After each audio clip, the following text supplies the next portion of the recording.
I'm going to try and keep it not necessarily short and sweet, but hopefully a little bit entertaining and fun. Don't worry, you're going to keep your clothes on. I'm very good with boundaries. Those of you who are hoping to be naked, the orgy, I think, is around the fire, 8 o'clock, and that is 7 o'clock tonight after the drumming circle. No, I'm just kidding.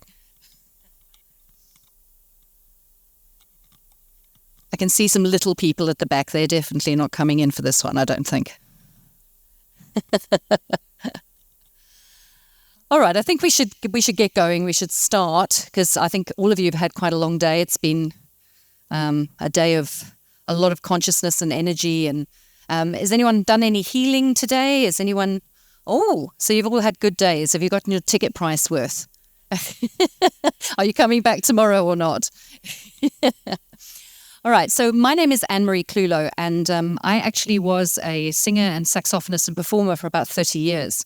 And one day I was performing in a show called Cats. And when I hit one of the top notes, I had this, an experience I couldn't describe to anyone, including my husband, who is the cameraman, the long-suffering man over there. We've been together for 28 years, so yes, give him a round of applause. And I had this awakening, and I had a voice in my head that said I was about to go on to some sort of lovely spiritual journey. So I walked off stage in tears thinking, oh, I'm going to learn yoga and I'm going to wear white, and I'm going to be very holy and people are going to come and listen to me all the time. And then a couple of years later, I realized what that meant. And I was like, really? Sexuality? How is that spiritual? Talking about people's genitals. I don't want to do that stuff. I really didn't. But it was a calling, and it kept calling me back. I kept trying to escape, and it kept calling me back until eventually I gave up. And I said, okay, well, if I'm going to teach this stuff, I'm going to teach it in a way that it feels relevant and it's actionable and it's beautiful and it's pleasurable and all of those things. So I've done some Neo-Tantra work, I've done some Tantra work, I've done some Taoist sexual work, worked with the Kundalini, worked with the life force energy, all of those sorts of things. And this is what we're going to talk about today, is what happened to me last year, is I went into hospital to have an emergency hysterectomy.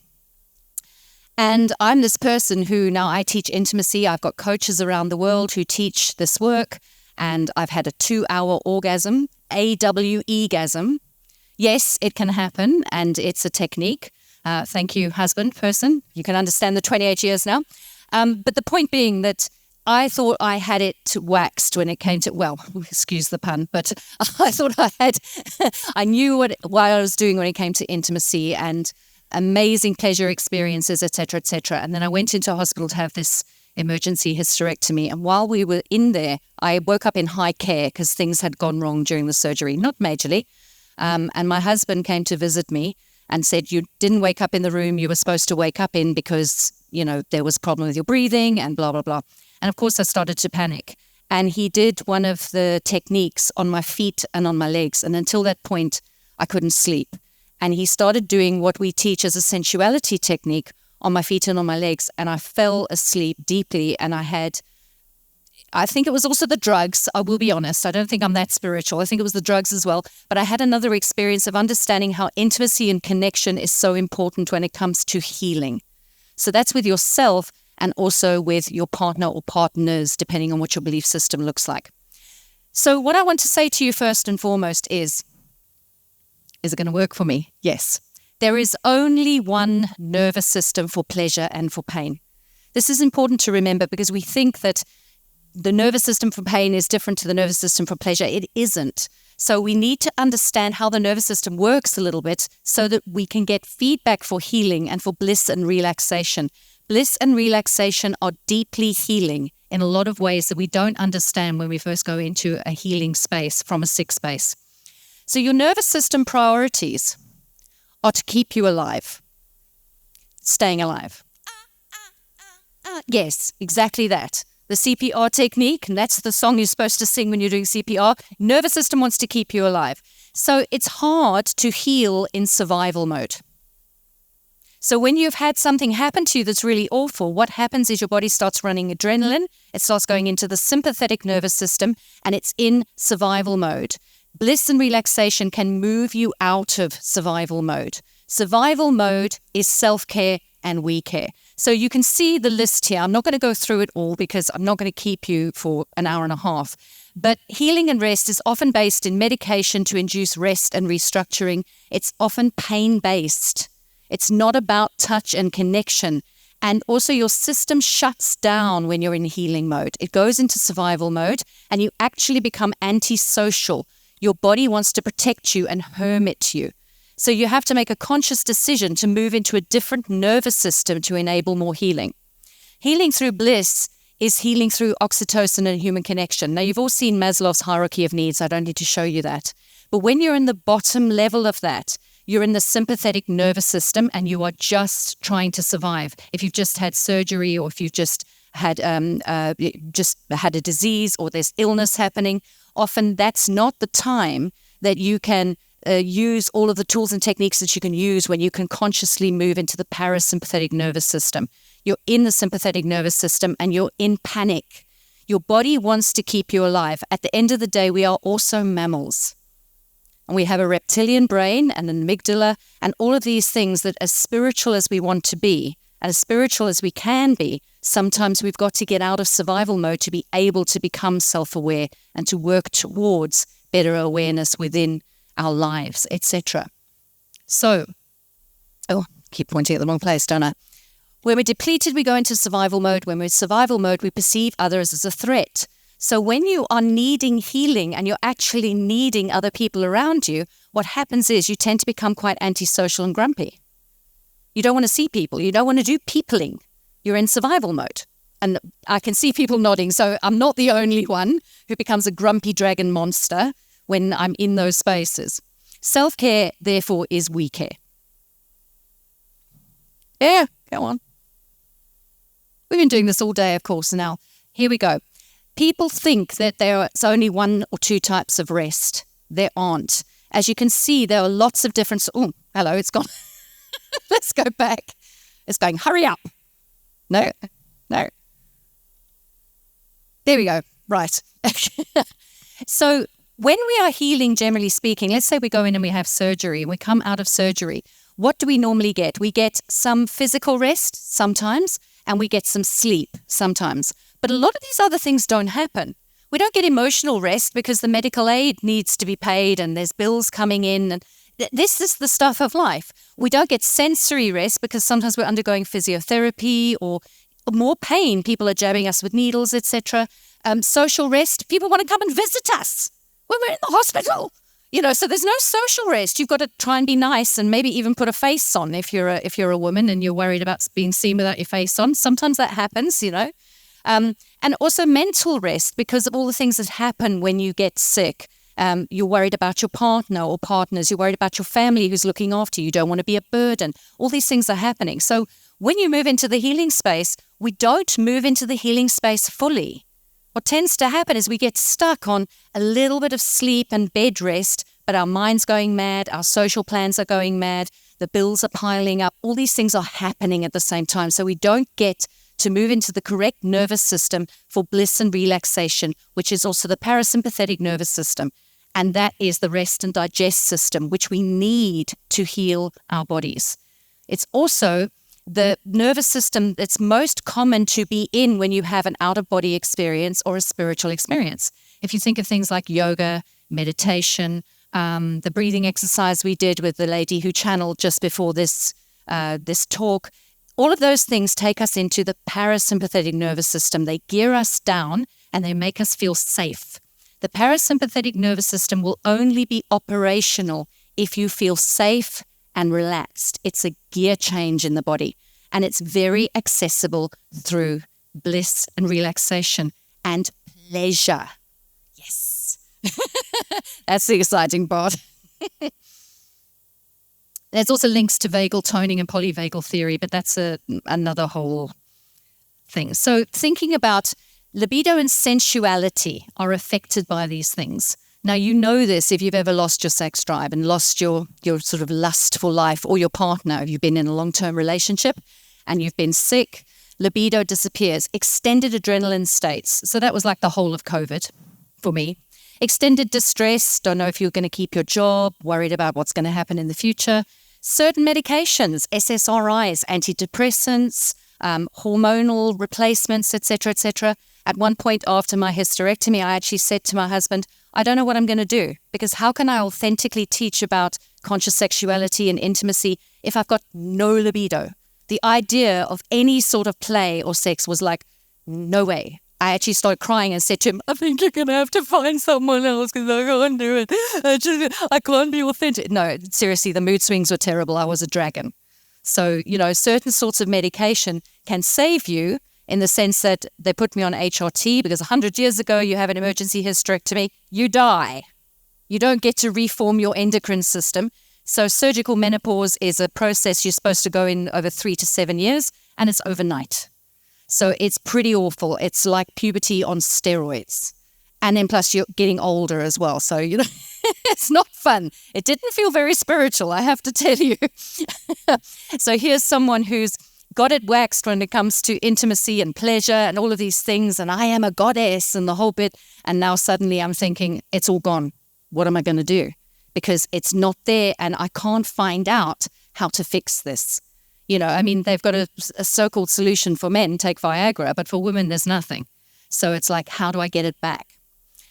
Learning curve. So, and emotional effects on the nervous system as well. Again, this goes back to which nervous system are you in? Which nervous system are you choosing to be in? Sometimes you choose, sometimes you don't choose. Depends on how much adrenaline is there. So you have to learn how to relax into bliss and sensuality. And there are lots of ways to do that. But sensuality in our world has a deep connotation with sexuality. And sexuality is the difficult one for people because that's in the box marked sex. It's like we do with holistic healing, but not our genitals. That's not part of our body. It's like we can heal everywhere else, but no, that's separate. That's different. No, it's not. It's part of your body. So you've got to learn to integrate it. And if you want to heal and there's disease happening and you want more intimacy, you've got to learn how to relearn how to relax into bliss and relaxation. And the old methodologies may not work. So you might not even be able to go to a yoga class or go to a meditation, etc. You might not even be able to get into your car to drive somewhere because you're so exhausted from being sick, from being ill. So that's why I actually designed something called Bliss Class, and I offer it for free online, is that you actually do it while you're lying down and you fall asleep. Because when you can actually make the decision to relax and move into the different types of rest in the parasympathetic nervous system, you've got more chance of healing. And then you're in the parasympathetic nervous system and your libido has a chance of returning. And it's important for those of us who are in relationship. I don't know about you guys, but I really did panic when it disappeared because I'd never experienced nothing. I'd experienced, I've still got to make lunch and, I don't know, all right, we'll have a quickie.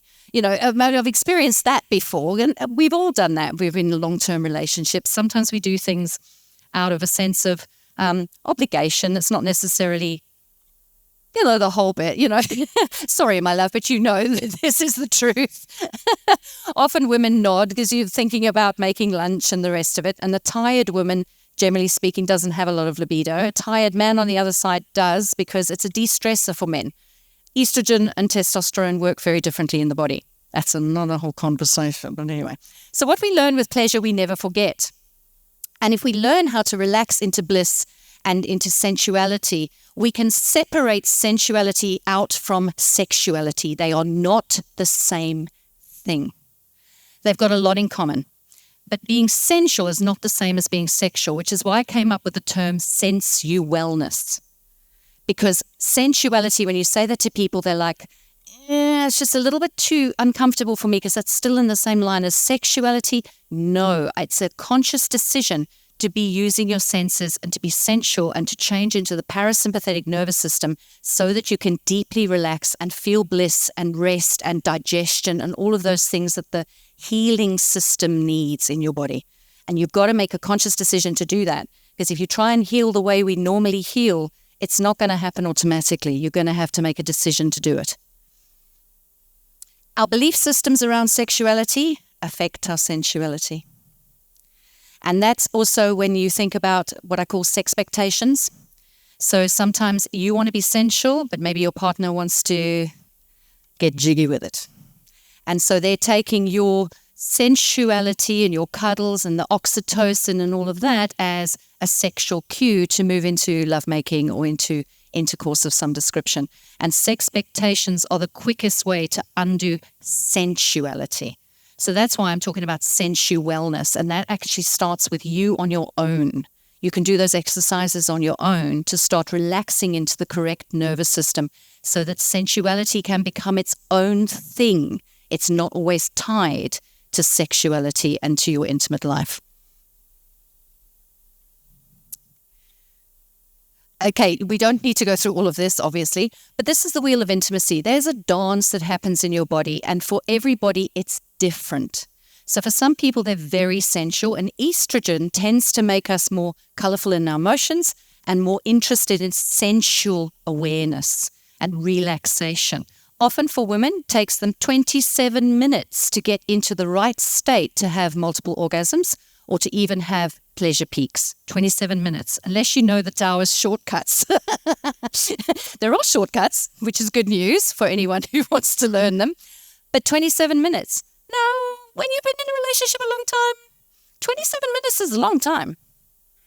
I can hear some laughter going on here, so we definitely is going, yes, it is a long time. No, but it is. We run differently. Men tend to run a lot more fire yang energy. Women tend to run a lot more yin of the slower energy. And you can see in this wheel, there's a dance. So for me, what feels very yin and very relaxed may not be the same as what you feel.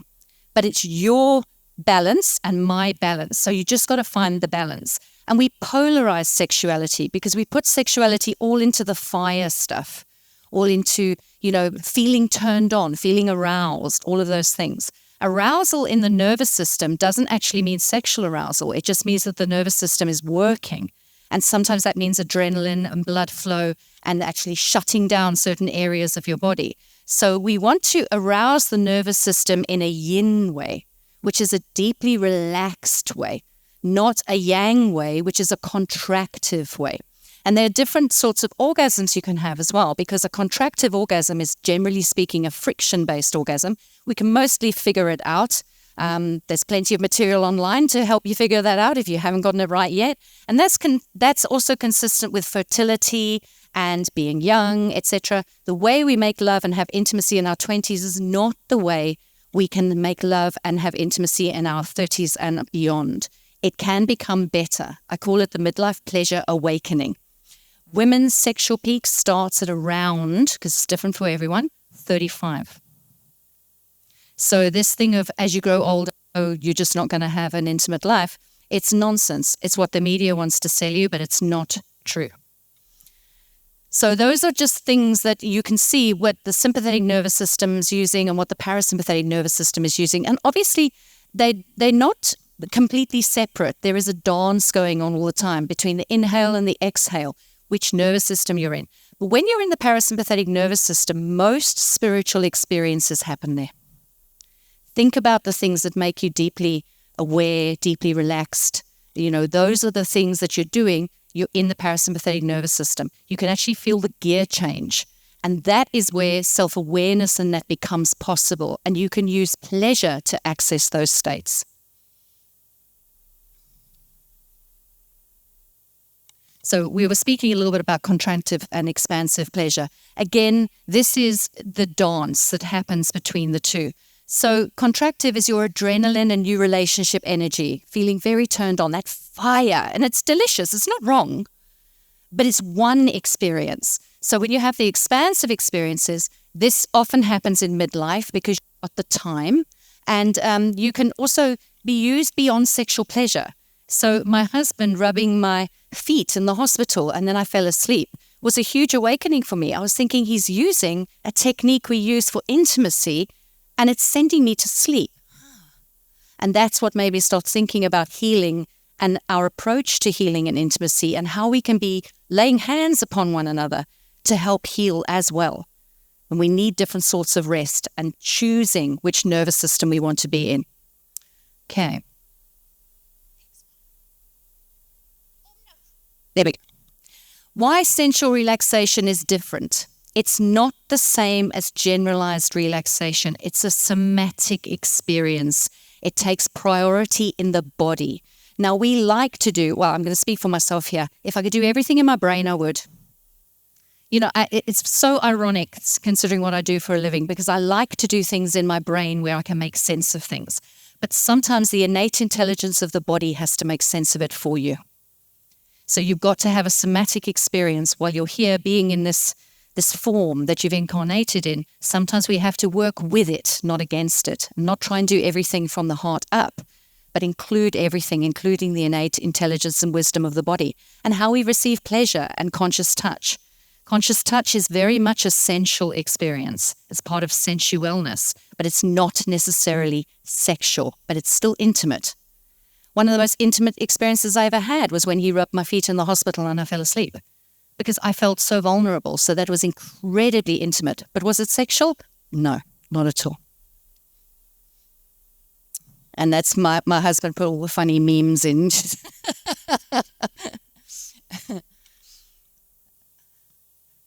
So you can use the sensualness techniques for healing and for pleasure because they release oxytocin.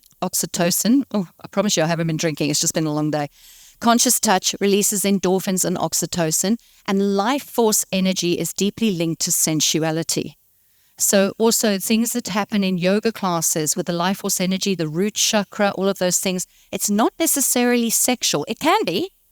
So don't get me wrong. Some people have a Kundalini awakening, which is a massive orgasm that rubs through the body and they know what it is. There's no mistaking it. If you're saying, have I had an orgasm? Probably not. Because when it happens, you pretty much know what it is. And it's called le petit mort for a reason, the little death, because it takes us into a different state of consciousness. So we need to learn to consciously make this energy accessible to ourselves and not just be using it for sexuality. We need to be using it for intimacy and for sensualness. So you can use all of these techniques just for creating connection and relaxation and therefore healing. So especially when you're running into something difficult in your relationship, that is illness, surgery, all of those sorts of things. If you've got these techniques under your belt, you can keep your intimacy up. You can keep certain pleasure levels up without being bound to sex expectations or the same sort of intimacy you've been having your whole life.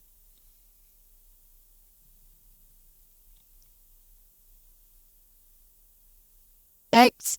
There we go. I'm sure you've seen this one, so I'm not going to go completely through it. Oh, there we go. I'll have to go back one. But the illiterate of the 21st century will not be those who cannot read and write, but those who cannot learn, unlearn, and relearn. And this is happening faster and faster and faster in our world at the moment. Because we can't stick with what we always knew and do what we always did, because then we get what we've always gotten. So sometimes we've got to let go of things that are very difficult. And sexuality is hugely difficult for most people. Even just to talk about it is really difficult. But often when people find out what I do for a living, they're like, oh, can I talk to you? But not in front of those people. Let's just go over here. Because they've all got questions and they all want to know things. And we have very few spaces where we can talk about this stuff just openly as a discussion of the body as a holistic being. Did it go back to the monkeys? No. Didn't go back to the monkeys. Let's see if it goes back to the monkeys. There we go. So this is just an experiment that they've done, and this is what we do as humans. We're just monkeys with anxiety sometimes. And we all, people who are attending this festival, we're people who want to have something different in our consciousness and our awareness and our spirituality and all of those things. And sometimes we forget that we're also mammals. We've got to work with our nervous system. There is only one nervous system. So we need to choose consciously what part of the nervous system we want to be in. And we can use various techniques to get there. But if we carry on doing what the parents and the authorities have taught us and not looking to eat the bananas, because the bananas get you sprayed with water. I mean, you think about your teachings that you've had at school or from your parents. Very few people get teachings about pleasure and connection and intimate relations being a beautiful thing. Most people have said, don't get pregnant and you'll catch some terrible disease and die. It's very negative. It's not about this beautiful connection and play that we can have as adults. As long as there are certain boundaries put in place and your belief systems are respected, your intimacy is your form of play as an adult. It's your way to find joy and laughter and fun. And we laugh a lot. I think it's because I'm funny, but, I think my husband would disagree. But the point being that we need to change how we're thinking about intimacy. And also during places of illness and disease, if we don't change our approach to intimacy, it can become very difficult within a partnership or within a relationship. We can lose our relationships sometimes because we do all have needs as well. I'm not saying that having sex is a need, but fertility and shelter and food and water is considered a human need under the Maslow's hierarchy of needs. And I know there are some people in the world who are asexual, but most of us respond well to conscious touch at the very least and to sensuality, not necessarily actually reproducing, but sensuality and being connected to other human beings. And we're all so terrified of it, especially men. Because for men, most of their conscious touch comes through their sexual partner. They don't get a lot of conscious touch when it doesn't come to actually having sex with someone or it being an invitation to go further down the intimate path with someone. So I want to leave you with those thoughts of thinking about, your intimacy and what your needs are. And when you move into a place of difficulty, which often happens midlife, don't waste a great crisis. A crisis is a moment of opportunity if you choose to use it.